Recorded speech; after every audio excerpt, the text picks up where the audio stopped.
Determine the reactions at the smooth contact points A, B, and C on the pad. So we have here given in the diagram 250 Newton, which is having a angle 30 degrees, and it has 0.4 meters at point C, madulong diri. And then sa point B and C, we have 0.2 na meters along sa 250 Newton. And then sa point C ug B na ay 30 degrees. And sa point A to B is we have 0.15 meters. So first, we will get the positive Fx,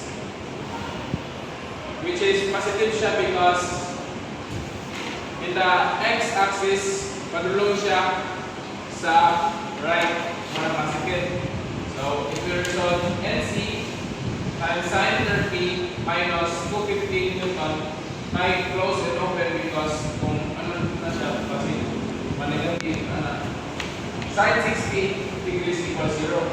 And if you will calculate it in calculator, the result will be 433.0 Newton or 433 Newton para lang ma-3 significant figures.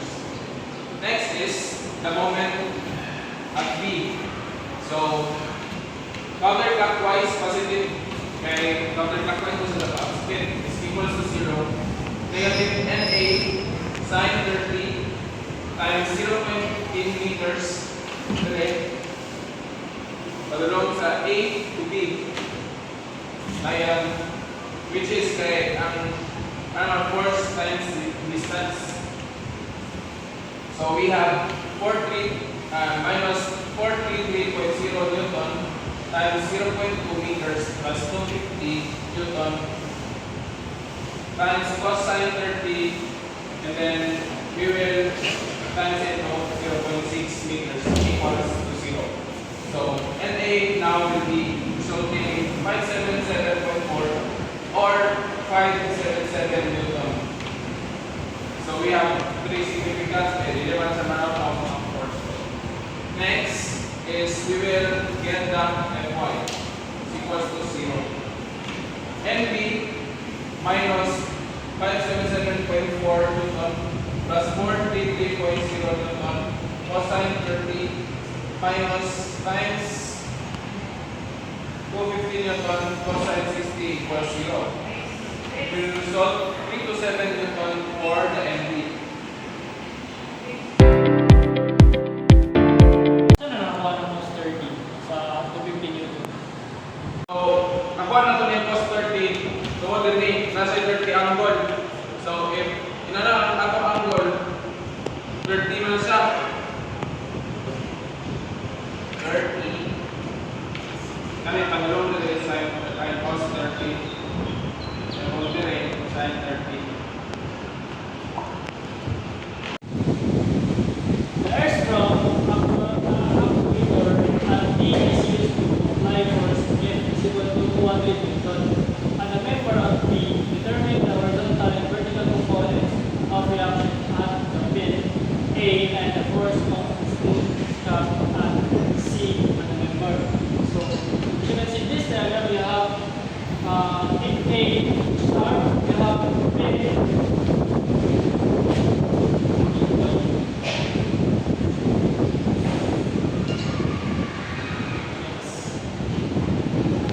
Two reactions. Here we have one reaction.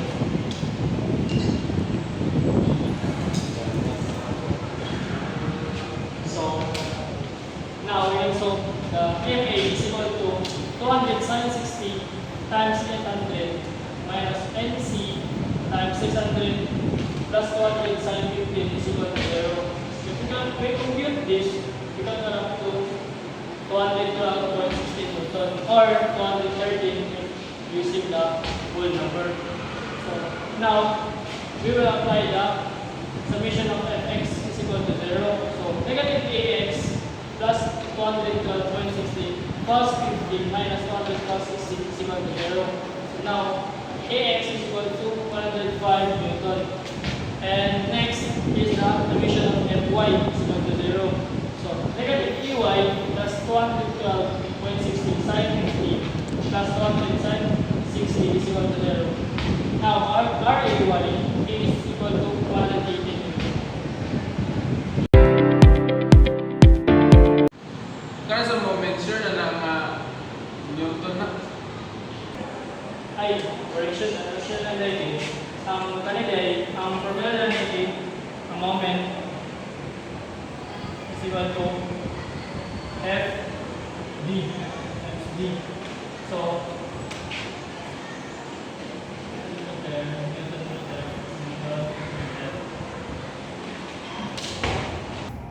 Now for our problem number 4.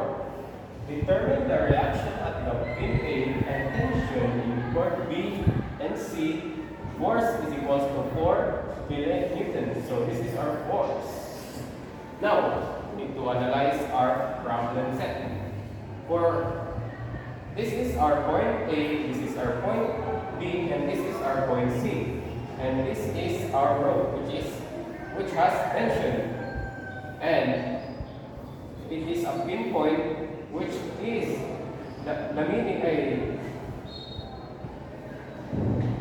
this point has a pin connection, which is it has vertical axis and it has horizontal axis.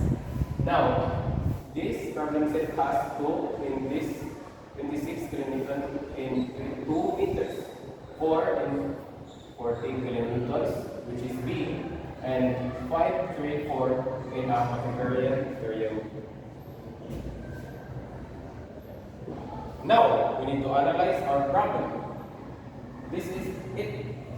Point A has a pin area, which means it has a vertical and horizontal forces, and has 2 meters in this area, and has a 26 kilonewton force, and has a Pythagorean theorem of 5.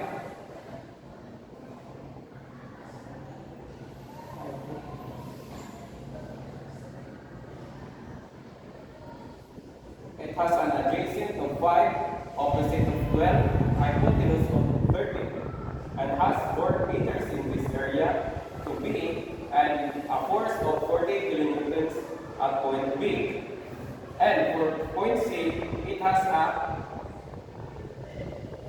adjacent of 4, opposite of 3, hypotenuse of 5, FRC, which is this. Now for the solution. Moment A is equals to 0, which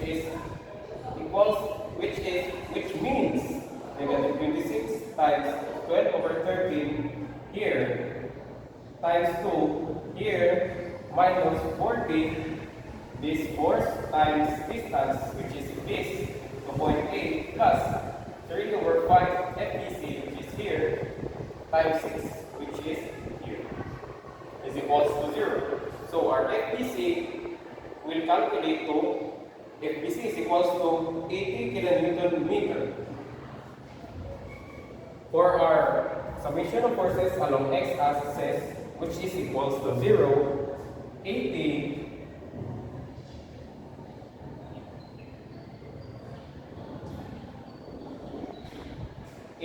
times 4 over 5 minus AX minus 26, 5 over 13 minus 0, which is, if you calculate all of this, AX will equals to 54 kilonewtons.